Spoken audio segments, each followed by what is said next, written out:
welcome to episode 9 of Yanking Chains, where we have special guest Karen Quigley. I'm Matt Momont. I'm Vince Matteo. And I'm Maria Simone. So how you guys been doing? It's been a rough week. Yeah. Just everybody else go. It's been that rough. So Maria, how you doing? I'm doing good. I am, as of today, officially 7 weeks out from my second double Ironman. Mm-hmm. Training is so much different this time around. Like last year, I was so concerned about the duration because at that point I hadn't done anything longer. The longest I'd ever gone was, my longest Ironman. So I had no reference. Like I hadn't even done the 100-miler yet, so I had no reference for staying up through the night. So I was really last year so focused on just like all these long workouts, and because the volume was so high, I couldn't do a lot of intensity. But this year I dropped the volume a little bit. I mean, I'm still doing 7-8 hour rides, but I saw an 8-hour ride this weekend. Yeah. But Yikes. I've increased the intensity, quite a bit, and so compared to last year, I'm feeling pretty good, and I feel better too. Like I feel stronger. I had a really good swim this morning, so I'm right now. The world is all right. Everything's happy, and I'm good. So I'm happy about that. That's awesome. How about you, Matt? What's new in me? your life? What's new in my life? This week, I don't know. Vince invited me on this thing called Auburn, and that's all the details I got. Oh, wow. God. So I said, of course, why not? And now I'm finding out that tomorrow we're going 31 miles or 50 miles. Brendan tells me 50 miles. We're going to run a long way. I'm woefully unprepared. We all are. Don't worry about it.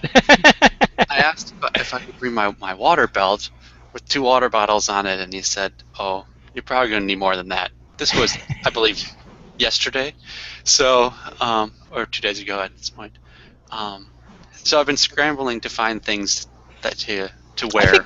I think you might need to read a book on the Donner Party.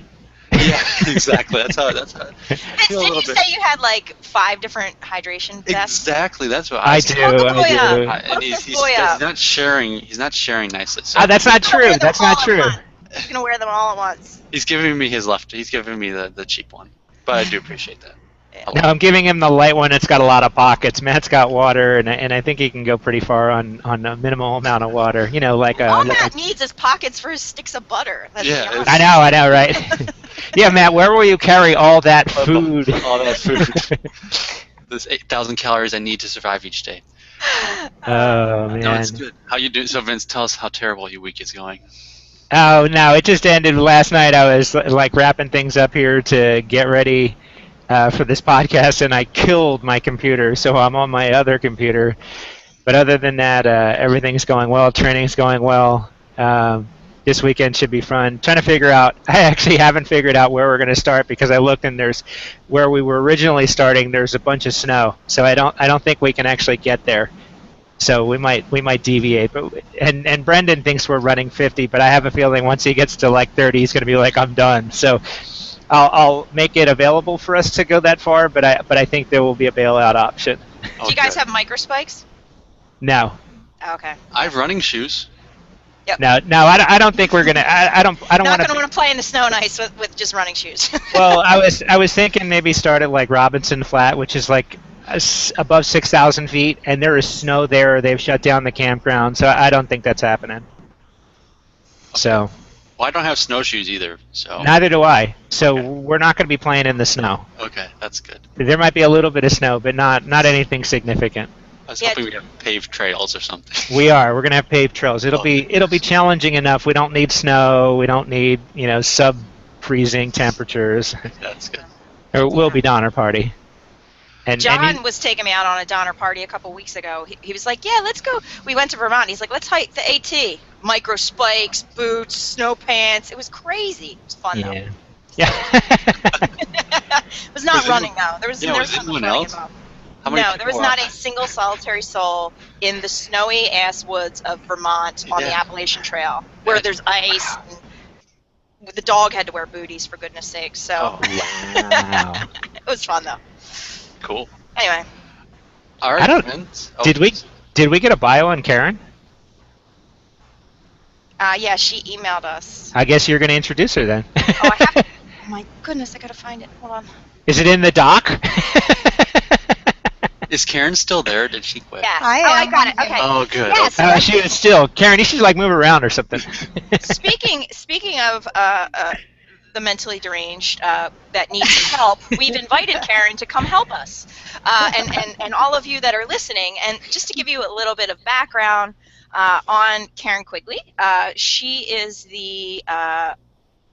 a human development specialist for the last 25 years, and she created True Form Coaching, which you can find at trueformcoaching.com, and she helps people discover their full potential. Karen has been a licensed family therapist since 1999, and she has helped people from a variety of backgrounds and experiences create the lives they most deeply desire. I'm super excited to talk to her just from that. And she does one-on-one consultation, but she also does seminars and workshops. She speaks publicly to teams, parents, coaches, so she's available for those sorts of things. And she also teaches a parent education series. She was once an owner of a fitness business, and she's particularly passionate about health and wellness, which you're going to find out today. She is an incredible athlete, total badass, and she works with athletes to help them find their inner badass as well. When she's not helping others find their true form, she can be found creating pottery, and she raises 3 children with her best friend and her husband, Tom. Welcome, Karen. Welcome, Karen. Well, thank you. Thank you for having me. So, is your best friend and your husband living in your house, or? Sorry. We See, enjoy you took it all the way down there already.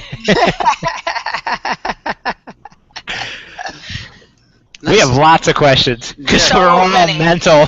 I know. So Karen, for my sake and for those who don't know a lot about you, could you start out maybe with talk about your athletic background to start, and then we can get into the mental side of things? Sure. I grew up as a competitive gymnast and aged out at the ripe age of 14 and switched to about a year and a half of ice skating, and then stopped everything until I went to college. I needed some real stress management just to get through school. I was never the brainiac type, so I did a lot of yoga and some martial arts and a little bit of swimming just for fun, and I didn't really get serious again about competing until one day Tom said, "Hey, you want to try a triathlon?" I was like, wow. So in the summer, it's very, very hot, and I had in Tucson, and I always had this pattern of putting on, people put on 5 pounds in the winter. Well, I always put on 5 pounds in the summer. So I thought a September race would be good motivation to keep myself going to the gym, to the pool, and to not, put on weight. And I found that I really loved the challenge, and I enjoyed it quite a bit. And I went in the next 2 years from sprint to Olympic to full Ironman, and just really enjoyed being involved in the triathlon world and running and rediscovering fitness. There's a little piece in between there was I did have 3 kids between college and triathlons, and so fitness became a really crucial part of my life. I ran a stroller aerobics business where moms and babies ran around the park and helped handle some of the emotional ups and downs postpartum and made social connections, and that was a lot of fun. So I did that for about 10 years in the middle there. But Wow, 10 years of stroller running? roughly. What's a 10-year-old weigh? Well, I have an 8-year age span between my kids, so Oh, yeah. I So a basically, different kid through the 10 years. Yes, exactly. So exactly. Maria would put all 3 of them in the stroller, hook them up to the harness, and drag them. That would be awesome training. Like, seriously. Yeah, Oh it's my like God, worse that would than be. the tire, you know. Like 200 pounds of kids. You know, we have this place near us called Sabino Canyon, and it's a 3.5-mile uphill, and it's beautiful. I see mothers with their double strollers, and I can't imagine how I used to run up that pushing, you know, I did, just like they are, you know, so Wow. good exercise, yeah. It's part of what makes you tough now, though. Yeah. I think it was my keeping me sane. Yeah. From what I understand, though, I think you're being a little humble about your triathlon experience, because I think you did some sort of Xterra World Championship or something like that. I did. I Okay, wasn't. all right, yeah. I mean, I appreciate you not wanting to be like, oh, and by the way, you know, I mean, I get it. But since I know that fact, I will share it, because I think that's pretty awesome, because Xterra is something that looks really cool and scares the crap out of me. So it's pretty impressive. The bike obviously is what scares me, because it's like, that looks like hard. Yeah, that scares the crap out of me too. You know, I love really the hard. trail. Yeah. And I really enjoy it, and it's super fun. I have, in the last few years, definitely moved away. I can't even remember the last time I did a road triathlon at this point. I love those trails. I love the Xterra, and it is super fun. I was very honored in 2014 to be invited to the World Championships. And Yeah, that's pretty incredible. yeah. My husband John, he likes to do the trail riding as well, and he's trying to get me into it. He's like, I think you'll really like it, and I think he's right, but I need to buy the bike, so I'm afraid to invest even in an entry-level bike. And what if I get out there and I'm like, no, I actually hate it, but I think I would like it, just because it seems it looks hard, but it looks like it's much more engaging than road riding. Mm-hmm. Like, I think to me, I lose my attention when I'm out on the road, especially like long rides. Where I live, it's all flat here, so it's like la la la. Oh, look, it's another cranberry field. Great, you know. So there's not much to keep you engaged. So it looks interesting, but yeah. I think that's been one of the challenges that appealed to me too. I'm a little bit of a self-help personal growth junkie, and you know, the focus and the concentration that's required on the mountain bike really called me to continue to push my threshold of how long I could sustain my focus, how long I could stay concentrating, and indeed, it's a little unforgiving. The moment you start to kind of space out, lose your focus, I mean, you can be on the ground kissing the rocks or in a cactus faster than, well, maybe not where you live, but where I live, there's a lot of cactus. Yeah, well, when I did the run in Arizona, and I was afraid I was going to fall into a cactus, so I couldn't imagine being on a bike. Yeah, so it calls me to pay attention, for sure. Yeah, for sure. Awesome. Well, let's get into it. Vince, did you want to start with some of your questions, or do you want to go along with the focus comment, since we're talking about focus? Or Yeah, sure. Keep moving on. Yeah, so I think one of the things that I was curious about, you know, what can athletes do, or like, I guess maybe we should start with, generally speaking, what you do for athletes, and then we can go into some specifics. That's probably a better way to handle this. So, like, generally speaking, like, what is it True Form Coaching offers, I guess? That's a great question. I really try to help athletes identify what are the blocks or barriers to getting where they want to go. And so it's a very customized, personal, individualized plan that we collaborate together to identify truly what they need. Another thing is that athletes learn differently. So you might be a real visual learner. This is going to be important information, because some of the ways that you're going to help remove that block or barrier may be in your visual channel, whereas somebody else might be a real auditory or kinesthetic learner. We need to begin to customize the interventions that they need in the channel that they learn best. And so in the beginning, there's a little bit of exploration about how they learn best. A lot of people don't know, so we're experimenting, trying to find out. And then ultimately, we help design some tools and some ways to help them with whatever they're struggling with. Sometimes it's pre-race nerves, sometimes it's lots of negative thinking, other times it's I want to reach the next level of performance and I get tense and I'm over focused on my rankings or whatever it might be. And so we start to identify and make much like a coach, you make your race date and make a plan backwards. We try and look at what are the goals, what are the desired outcomes, and then build in some, whether it's development of new tools and skills or making a mental plan or pre-race preparation. Also, and sometimes it's all of the above. Yeah, so do you work with athletes, like, I'm assuming this has got to be pretty long term, because I just know from my own experience kind of trying to work my personal mental game, it takes a long time to shift these habits of thought. In some ways, the mind's harder than the body, I would think. It's a good question, and everybody's a little bit different in what they want. Some people are into like the full transformation. I really want to, fully dive in, eliminate my negative thing, change my old Other people are like, I just want a couple strategies or tools because this little thing is and it can work either way. It really depends on who that person is and how long they want to stay with. People have come to me and said, I panic in the water in my swim, a really common triathlete. And I can work with them for just a few sessions and help them develop some strategies and things that they can try to regulate their level of arousal and anxiety and bring it down. Other times I've worked with 12, 16 sessions and through systematic desensitization and lots of exposure to the lake and trying different methods, get them more comfortable in the water. So that one specifically, one of the things that I think is helpful, and I'm just curious to hear your thoughts on this, is people don't like to be touched in the water, and that freaks them out. And so I tell people, go out to the lake with people that have them crowd you, and then you can have like a hey, get the hell away from me word or whatever, so that people can stop something that you can't do in a race, right? I mean, we've all been in an Ironman and people just swim over you, under you, around you, they push you down, they push you around, and you just sometimes, even me, I mean, I feel like I'm trapped sometimes and I'm like, Jesus Christ, I could drown.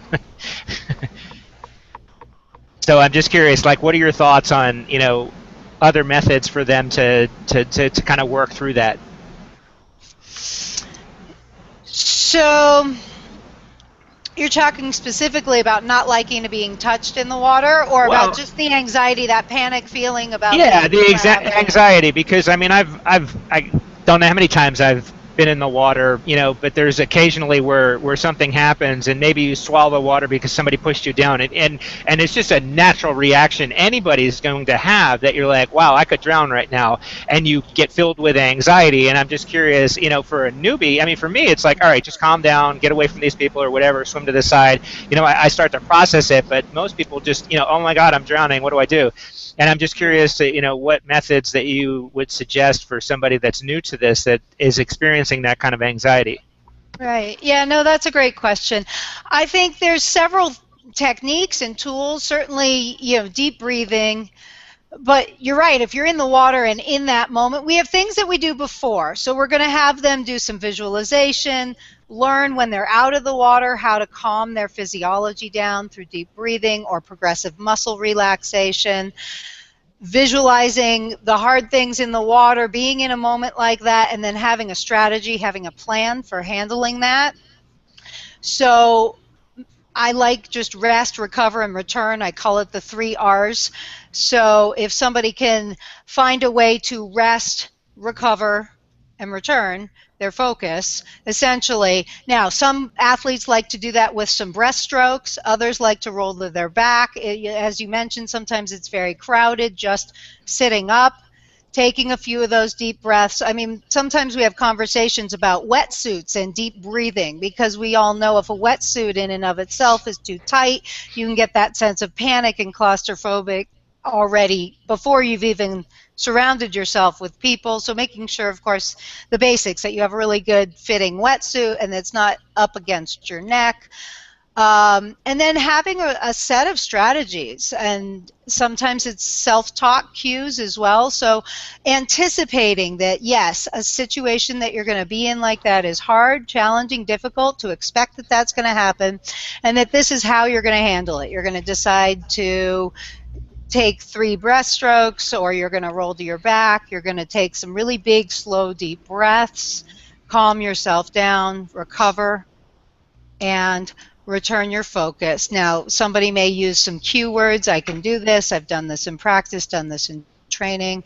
And I like what you said earlier, too. Definitely in practice situations, through lots and lots of exposure and lots of practice, working with the tools and strategies that they've come up with and applying that over and over again. I had a woman who wouldn't go any further than the shallow waters. Even though she couldn't see, she knew what was shallow, and then started to panic in the deep waters. And so similarly, she had a training partner, and progressively, with working with me and learning different strategies out of the water, relaxation tools and self-taught, she and this partner started to get, progressively further out into the water, until she could start to go around the buoys in the deep water without being able to see. And she did complete a half Ironman and was very successful. Nice. Could I jump in here on the same kind of vein with the mental side of things, but moving on from the swim, more like on the bike. Everyone knows that feeling of being passed early on when those guys come by. The 60-year-old guy comes by with the huge calves and is just hammering it, and he can't swim, but for some reason he thinks it's a 100-mile TT. And you feel like, man, why am I so slow? Or how are all these people passing me? And you're supposed to let that happen in the beginning, but I think not only in training, but also in racing, I find myself really thinking and worrying more about others that are flying past me than what I'm doing. And how do you kind of zone that out? Do you have any tricks for that? This is Matt Momont's therapy session right now too. So. I was forewarned that you might bring your personal. Hey. I was going to say, there's this athlete named Pat. Who eats a lot of butter. We talk about self-image and eating eating athletes later. So I'll say, a large part of the work I do is helping athletes look at the ways in which the things that trigger them to, the dark side of the force, if you will. And comparisons is certainly one of the biggest distractions that derails athletes from their race, their pace, their plan. And comparisons typically are never in a person's favor. They always manage to measure themselves one down instead of on an equal platform. And the longer an athlete spends following that line of negative thinking, the harder and longer it tends to take to pull themselves back around. And then we talk about mental habits, essentially. First there's some steps of awareness of what are your triggers. You mentioned them. I get past, and then I start to judge that I'm slow, and then I'm looking at the size of his calves and comparing them to the size of my, and there I go, down into the dark side of the force. So part of it is beginning to build in strategies for cueing yourself to not go down into the dark thinking, the negative thinking. And everybody's a little bit different in terms of what kind of strategies are going to work best for you. It becomes about Matt building his own operating manual, essentially. Are you a predominantly visual person? It goes back to, are you an auditory person? Are you going to have ways in which you keep yourself focused on what you're doing out there, your race, your pace, your plan? For me personally, I mean, it happens to all of us, and I just, in the back of my mind, I know what the odds are of people being able to run a marathon, and so when somebody goes past me on the bike, I just think, I'm going to pass you on the run because the odds are in my favor that you're not going to be able to run off of that bike, and whether that's true or not, I just think that I don't even like give it a moment or whatever. But I mean, that's yours, and mine is. This was a hard thing for me to get past, and even now it still affects me. Is I'm in the middle of a race and I look at the clock and it's not where I'm supposed to be, and I know that I'm not supposed to think about that, but all of a sudden that's like a focus of fixation. It wasn't that time that I was, supposed to have, and there's nothing that can come from that in the middle of a race, and yet I'll focus on that, and then it gets me down, and it's just my trigger. Yeah, I Yeah. think these examples really illustrate another thing that I was hoping maybe you'd be willing to touch on is, a lot of the talk between like an outcome-based style of a primarily outcome-based style of thinking versus more of a process or task-oriented style of thinking. And I know that there's like, it's not like outcome-based thinking is always bad, right? It can serve some functions, but I was wondering if maybe you'd talk a little bit about like how that works for you when you coach athletes, because I'm guessing it probably is a part of, at least because it would seem to me that these are the triggers to the dark side, like you call them, right? Like it can be a distraction for us. Yeah, absolutely. And you're right. I think there is a time and a place to discuss outcomes, maybe with your coach or what your goals are, but definitely not in the moment of your race. Yeah. So it is a distraction. So we talk a lot about mindfulness and being present in the moment. Our best and smartest efforts happen when we are right here, right now. Yeah. Research and scientists have said that optimal sport performance happens under two conditions: a positive mindset and in the present moment. And so that's what I coach a lot of people to. Simply a positive mindset, staying out of the dark side, and understanding what pulls you there and developing strategies to prevent yourself from going there. And then staying present, and lots of different ways to develop what does it mean to stay present. Most athletes are like, oh, no, I don't meditate. And I'm like, yeah, I don't either. Don't worry. I can't sit still long enough to do it. That's not what it means to be mindful. We're just talking about how do you, and again, for every person it may be different, how do you bring yourself back to what's happening right here, right now? And it does lead into that discussion a little bit on focus. We can split our focus. We can have overly an internal focus, especially your knee starts to hurt or whatever. What percent of your attention are you focusing on that discomfort, and are you making it larger than it needs to be? Can you acknowledge with 30% of your focus, okay, I got a little bit of a knee thing, but I'm going to look at the trail or my surroundings, I'm going to put 70% of my focus out there? Do I need to shift to what feels great in my body? My elbows and eyebrows have never hurt in a race. And that can be a choice, about learning how to shift your focus purposefully to optimize that being present in the moment to help you have optimal sport performance. I'm just going to run down the trail screaming, my eyebrows don't hurt. You like that? Yeah, I think that idea of redirection is really important, though. Like it's because we all have those moments in a race or even in training where you just went, oh, poor pity me, Yeah. oh, the world is, oh, this is terrible, and I think sometimes I really just want our listeners to I want to, like, if this were writing, I would highlight what you just said, or underline it and put big exclamation marks, like, you have a choice. You do have a choice on what you focus on, and I think that point that you made is really key. And I'm repeating this again just to remind myself that too, because in 7 weeks I will have lots of choices at various moments, I'm sure. And so I think that's important. I think that's a really important point that you make. And while I realize like it's different for everybody, is there maybe like a few more examples we could share with our listeners, like the idea of making these choices or other things we can do to maintain that mindfulness and even a positive mindset. That can be hard, right? Yeah, absolutely. And I think from reading your blogs and listening to some of your other podcasts, you certainly have touched on this in the past, but I think that mental skills is really a practice. A lot of athletes mistakenly think, all right, it's race day, mental skills like magically appear.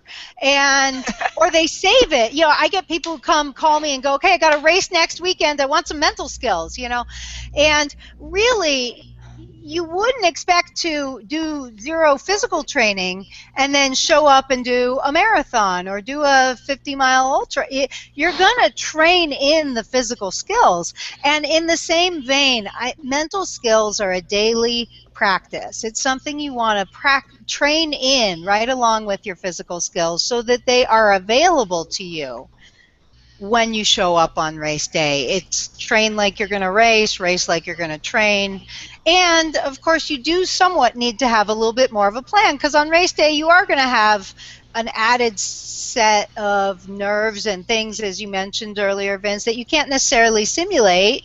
It's not in a race day situation. So practice, experimenting, tweaking what works for you, and continuing to find those ways every day. All right, Karen, I got this really important 50-mile run tomorrow, and I need some mental tips.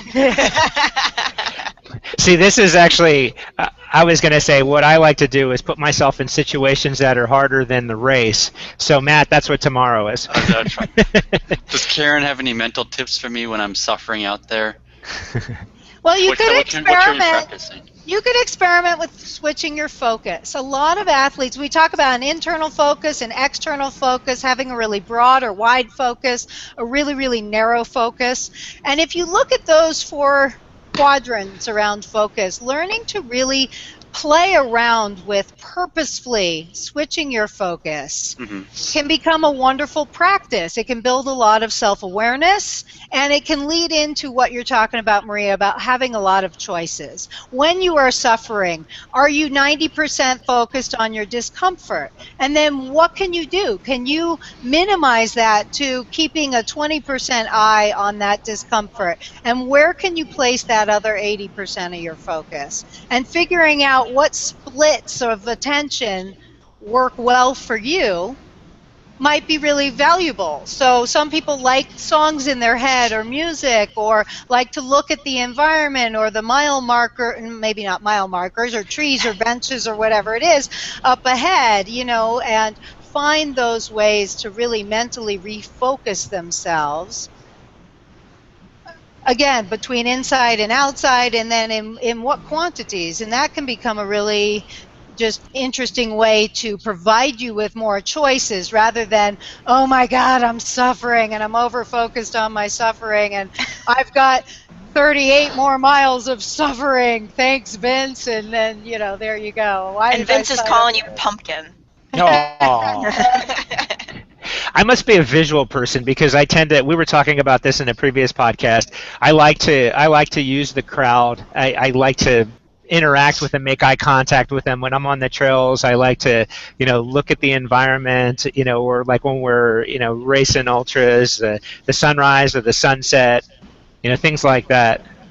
Yeah. Those are the things that help bring you really present and in the moment. Yeah. It's great. And so it's great that you know that about yourself. You can continue to rely on visual cues, whether it's through visualization beforehand or even in the middle, using visual cues. I was suffering going up Mount Taylor. It's one of my favorite races. I do a quadrathlon. And I like to have my athletes sometimes tier different levels of mental skills, because sometimes your, plan A mental skills fall apart and don't work, and you need to move down to, plan B or C. And I'm a predominantly auditory person, so for me, I like cue words and I like song bits. And I was going up the last probably 1,000 feet of Mount Taylor, and I was suffering. I swear, someone poured concrete in my legs. and my mental skills plan A and B just weren't working for me. And so I had to move to visuals, and there's this, giant cliff and a huge expansive view, and I somehow just pictured every negative thought on a tennis racket being whacked off the edge of the cliff. And That's awesome. every time it came in, I'd, whack it again. But, I was down to tier 3 level, mental skills. They were falling apart. But I was glad that I had at least, something to go down through. And I made it up through 11,300 feet and got to turn around in reverse. So, that must have been a good mental turning point when you turn around. You're like, I go down now. down. Yes, it is all downhill from there. Indeed. Yeah.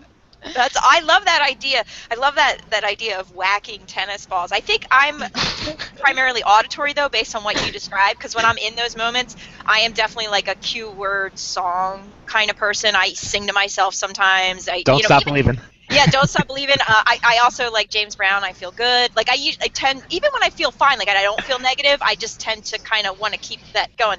But there are times where you said where that just like it's just not working. Like if I'm counting and that's not working, and that idea of like whacking your negative thought, I love that. I'm totally gonna put that in my toolbox. I'm stealing it.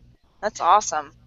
Yeah, I think having different layers of mental tools and skills that you can reach for are really important. That's why you also want to practice them in. Now, the tennis ball thing was a little spontaneous, but if you have practiced using mental skills, instead of sort of hitting that tense place where you start to panic, you know that you can go from, okay, this one's not working, I can use something else, because you have trained it in that you know when singing songs stops working, I can go to cue words. I can cue word stop. I can go counting. When counting stop, I can go to visuals, and I'm going to come up with blasting my thoughts into rocket ships or, well, that's a good one too. Whatever, Yeah, you can go to all kinds of different things. I mean, it has to work for you, but right. whatever it is. I would be thinking about throwing all my pain at Vince at the back of his head, bouncing it off the back of him.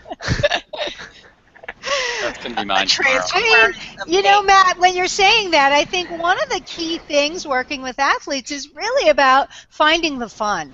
Yeah. Especially in those moments, sometimes we can get so over-focused on the discomfort or the torture we're putting ourselves through or whatever it is that it's hard for us to step back and remember the importance of the fun. And that is a really key component to staying positive and being present. Is even if it's not fun right there, right then in the moment, there is a big picture of satisfaction, enjoyment, reasons that you're in your sport. It's aligned with your values or you probably wouldn't be doing it. So finding that big picture source of fun can also be a really key anchor. Yeah. I think it's funny because people, in the middle of a race, people, like, oh, I'm having such a hard time, and this is miserable, and sometimes I'll just say, you paid good money to be here. It's a choice, and I think, we're blessed with the ability to do it, and I think we forget that sometimes, and sometimes I'll think about that too. It's like there's not a lot of people that get to see some of the things that we get to see. Or do this stuff, and they just think we're crazy or whatever, but, we're doing something we want to do, and it's hard, but, it is a choice, so. Yeah. And some athletes I've worked with also, race for certain causes or things that they're passionate about too, and that can always, help in those moments that they're connected to, the world at large or a cause they're passionate about. Yeah, I was doing Operation Rebound one year, and so we were hanging out with the challenged athletes, and I tell you, it just gives you an interesting perspective when you see them out there. They're definitely taking suffering to a completely different level than we are, and it kind of puts you in your place when you're sitting there thinking about how tough your day is.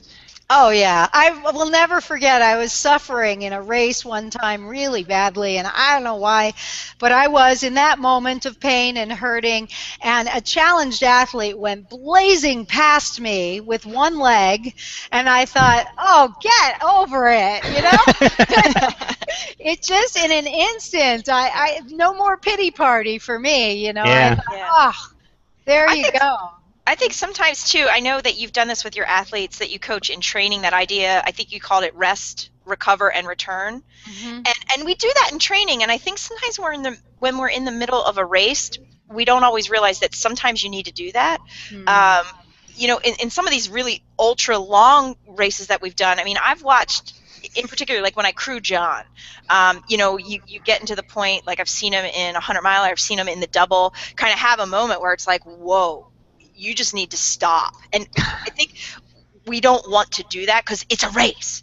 But you can save the back end of your race if you just take 5 minutes, 10 minutes, maybe 15 minutes even, and you could still recover and return into that race. Sometimes you really need that reset. Sometimes you need food to help your brain, whatever it is. So I think that idea, your 3 R's, is not just for training. I think sometimes when we have those moments of suffering, you need to ask yourself, do I need to do that now? So I like that too. I'm stealing all your tricks.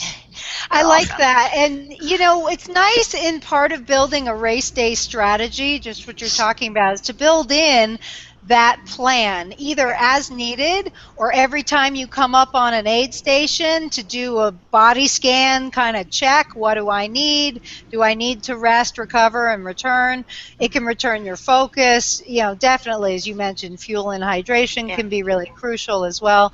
But absolutely, in moments of races, even, I mean, short races, maybe you take a shorter rest or Yeah. Yeah. recovery. Yeah. But again, it goes to that discussion of, if you start to either panic or you go down into the negative thinking, the longer you follow those derailments, the harder it is going to be and take you a little Yeah. bit longer to pull Yeah. yourself back around. So if you're willing and able to build into your training or into your race day plan those moments where you're willing to rest and refocus, yourself, recover, refocus, and return, definitely can be a crucial saving grace for your race. Well, I think that's sort of like walking aid stations. It's not just an opportunity to like make sure you're getting in what you need. It's kind of putting a pause in the middle of it because we get kind of stuck on autopilot. Yeah. And like you say, you can keep going down that rabbit hole and not be able to get yourself out. And if you just kind of walk those aid stations and I'm stealing something that you and I have talked about, is focusing on being in the present, focusing right in the moment. It gives you that opportunity to do that. And it's just so easy to just get stuck in like that groove and just dig deeper and deeper and deeper. Yeah, for sure. It's interesting because you said you're somebody who really likes the crowd and feeds on so an aid station for you might be a place that really brings you present. For Yeah. me, it's really distracting. And so, but I will walk the aid station and be distracted in that moment, but right before and right after. So Yeah. before I have a body scan, I check in with myself. I'm there, I walk the aid station. Then after, I build into refocus, be present, and get back in my rhythm, because I find that will take me away from sort of myself. So again, it's just a great example of how everybody has to kind of learn their own operating manual. Yeah. So we've been talking a lot about like the in the race moments, or in like in a moment in time. I'd like to take it back and like a little further, a broader vision, and think about like during your training season, during the season. How do you kind of judge? We have on our questions here, and I want to get to this one. How do you deal with athletes who hold back or who don't hold back or who don't know when to stop? From like a training standpoint, and then from like a whole overarching season, how do you kind of Let me handle that? clarify that just a bit. So what I see is, in racing and in training, you have an athlete that just is always going like 110%, and to their detriment. And then the opposite is, and some of this could be fear based, or some of this is just the athlete where they are unwilling to push to that 110% when they really should. So almost like a fear of winning. Yeah, two totally different questions. So let's go with your first, your first question, where you're really asking about how do you help an athlete who's just driving themselves into the ground and not learning to rest and recover and understand how it is, especially from a coaching standpoint, that you need that rest and recovery in order to peak. Did I understand your question? Sort of. I mean, I think it's a broad question and it can cover a lot Okay. of topics. I mean, or a lot of different scenarios. But specifically, I think you've got an athlete who maybe is capable of going 110% in a sprint, and then they take that and they try to do it in an Ironman, and it will not happen. And you can explain to them, look, you need to hold back. You need to, be almost at 100% in the swim. You need to definitely hold back on the bike, and just know that everything's going to come to you on the run. And repeatedly will fail at that. Mm-hmm. I think I would become curious. You need to start. Sometimes you have to understand what's underlying the chronic reoccurring behavior patterns. You're saying, I've explained it intellectually, my athlete knows this, but I would imagine that there's a fear or something. I have a professional cyclist I work with, and she's afraid to rest and recover, and yet she will go, go, go, go, go, go, go, and then her performance starts to fall off because the rest and the recovery isn't happening, and then her instinct is to drive herself harder and work even more, and the performance continues to slide off until she can begin to understand, through experiences. I've worked with her now for about a year, through experiences of beginning to allow herself, to not panic. 2 days off training, or 3 days off training is actually going to help. 3 not days? hurt you. I'm getting nervous now. No, I'm just kidding. Yeah, I'm starting to sweat. Apparently we need help too. So I'm like, who takes 3 days off? And for her, lots of things get triggered. We were talking about those triggers. So what's getting triggered? A lot of outcome focus, rankings, thoughts about, is she going to be enough, or adequacy in terms of her performance, And so when you start to understand what's going on in the individual athlete, she now is beginning to have enough awareness to say, oh yeah, I am in that rabbit hole. And these are the kinds of things that I do. She makes micro goals, a daily manageable goal that's small and achievable for each and every workout, and she can start to pull herself back out and around the corner. She can start to begin to listen to her coach when there's not so much fear happening inside her. Of course, when we're afraid, we're also tense, and our performance goes down even worse. So beginning to build those experiences where she can bring herself back around, and she knows that this is actually, even though it's sort of counterintuitive to her brain, that it is the path back to being more successful. Yeah, I think it is fear driven, and what I see is that the previous failures kind of magnify it, and so it's just even though they know that this is not a path to success, they have all this weight from the previous failures, and then they just do it again. I know a guy, like, not well, but I know this guy, and every once in a while I'll look him up on Athlinks, and I'm like, wow, you're just still stuck in that same groove. Yeah, and fear is also, on the flip side of your other question that we didn't answer yet, is what holds somebody back from giving more. And you're also talking about fear of taking that risk. You mentioned maybe fear of winning or fear of excellence.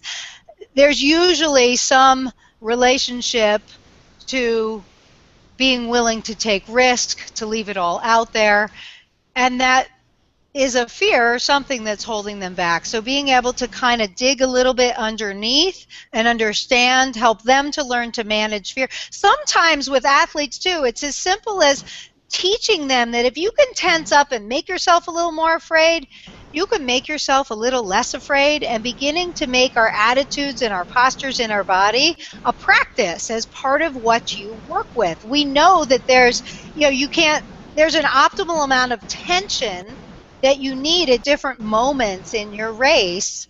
And if you have too much tension, you're hindering your performance. If you don't have enough, you're too flat and maybe, not engaged enough. And so learning to regulate yourself, including the emotional regulation, can be really important.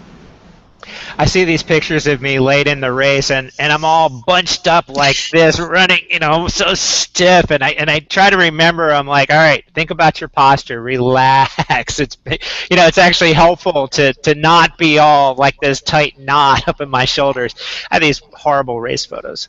Aww. I know. Aww. But even in small ways, you get that pit in your stomach at a moment and you're not necessarily even consciously aware of it. But if you can do it a little bit more, most of us want to get away from those negative feelings, anger and fear. And, instead of trying to just get away from it or be avoidant, if you can kind of go in a little bit, highlight the pattern of what it is that you're doing, then you can raise your awareness around it. You can make it a little bit more intensely. You can also take it down.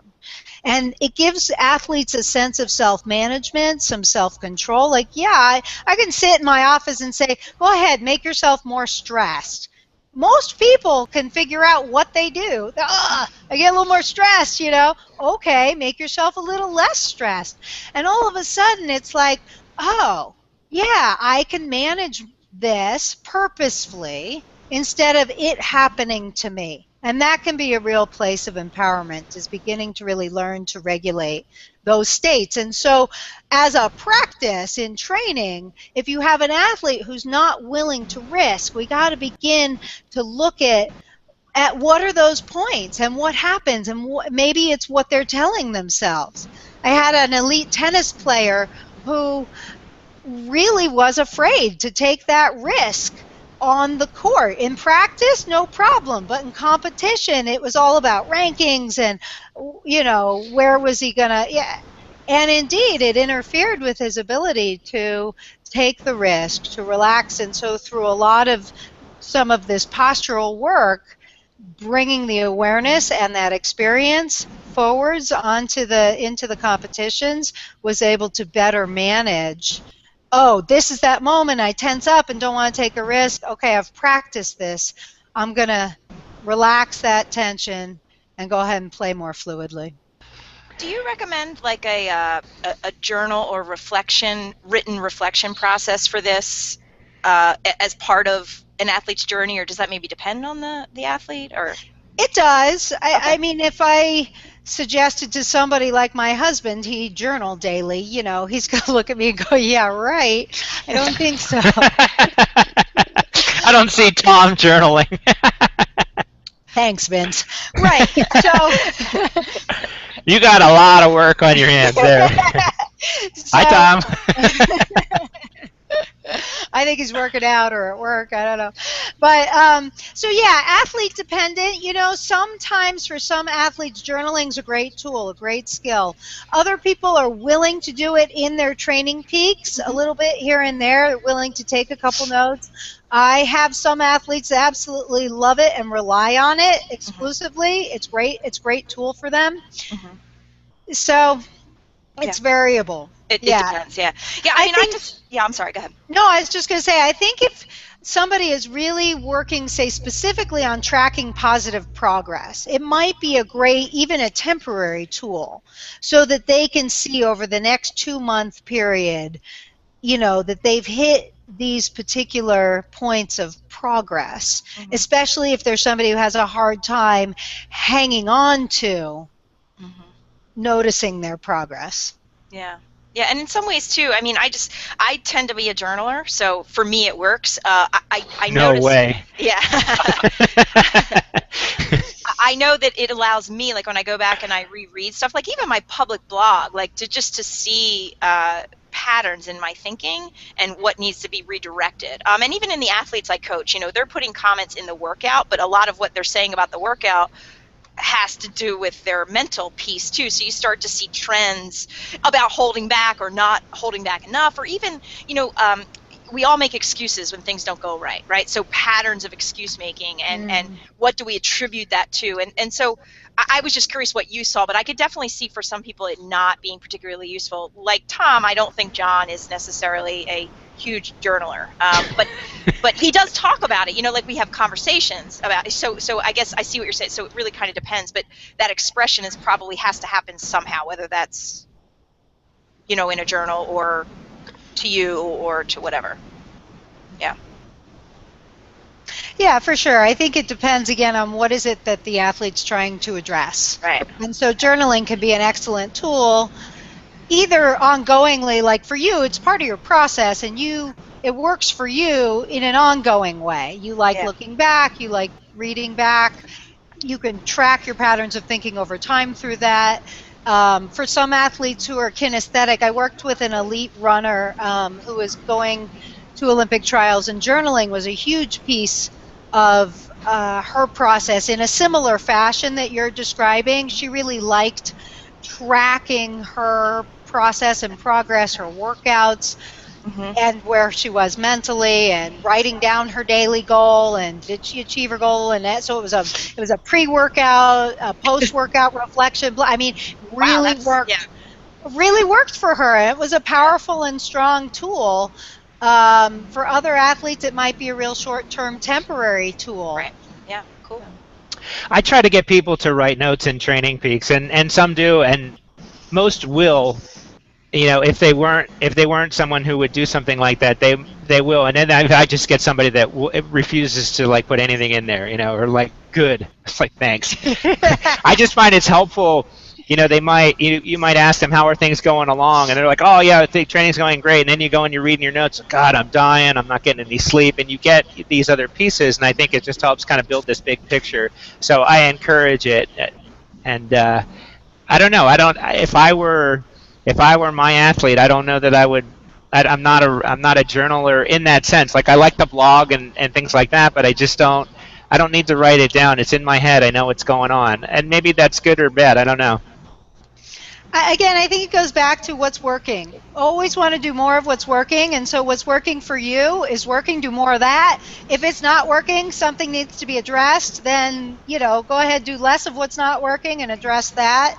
And usually is how we start to build in the path to success. So. Great. So Karen, we're coming to the end of our time. We've really appreciated you coming on this show. Bless you. It's the chlorine. Our pool is the most chlorinated pool in the world. That does it to me too. But we talked about a bunch of stuff. We did the swimming anxiety. We had some the mental tricks, the mantras, the auditory, visual. We talked about Pat. We had a therapy session. It's great. I'm going to take away the micro goals, the daily goals. I journal for work a lot, and so I do in there, but I think from a training standpoint, I'm going to take away the what is it that you do? Goals. You write down 3 things positive that happened each day? At the end of the day. This is crazy. I love that! Write down that 3 is good awesome. things that happened, no matter how your day went. That's great. And then, and I do also, I offload my journals, my to-do list. So I offload all remembering into my journal, so I don't have to think about it. But I thought all that was really, really great. Yeah. So thank you, Karen. Thank you. This has been fun. Yeah. Thanks, Karen. Your trueformcoaching.com. Is there anything else we should know about you? Twitter, Facebook? Yep, all of the above. You can find me on LinkedIn as well. Okay. And I work by video conference, phone, or live and in person. So there's lots of options if you're interested. And you're accepting clients? You're open? I absolutely am. All right, great. So we'll all be calling you? No. Yeah. We're all head cases. You're thinking, well, no. In that case.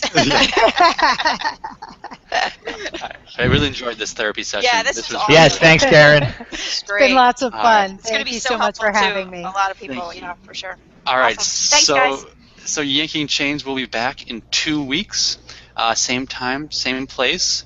I will get the link out earlier. I had a busy week. That's my excuse. Yeah, dog ate my homework. Because 30 seconds it takes me to make this link. I couldn't find time. It wasn't in my journal. You're gonna have to put it as one of your, It's my to-do Was it in the list. doc? Maybe it was in the doc. No, you guys did it better on the doc than I did. But if you have any requests for what we should be talking about, I think I threw in there relationships and triathlon, because I think we always talk about. And I have my fiance here just to prove that it's possible to have a significant other. Well, Karen is proof that you can not only have a significant other, one that's in the sport, and manage 3 kids. So, Yeah. and that was, I think we might have to have her back at some point, because I still have a bunch of questions on my doc. Yeah, we may have to do a time management mental thing with you, because Yeah. I mean, I think when people say they can't do it because they don't have time, I think I'm just going to say Karen Quigley. Yeah. Qualified for Xterra. Just say Karen Quigley. Nice. You know her. All right. Well, thank you Yeah, guys. sometimes it's quite a juggling act, but it works. We make it work. So Yeah. thanks. I'd love to come back. Awesome. It'll be lots of fun. All right. We'll be back in 2 weeks. Bye.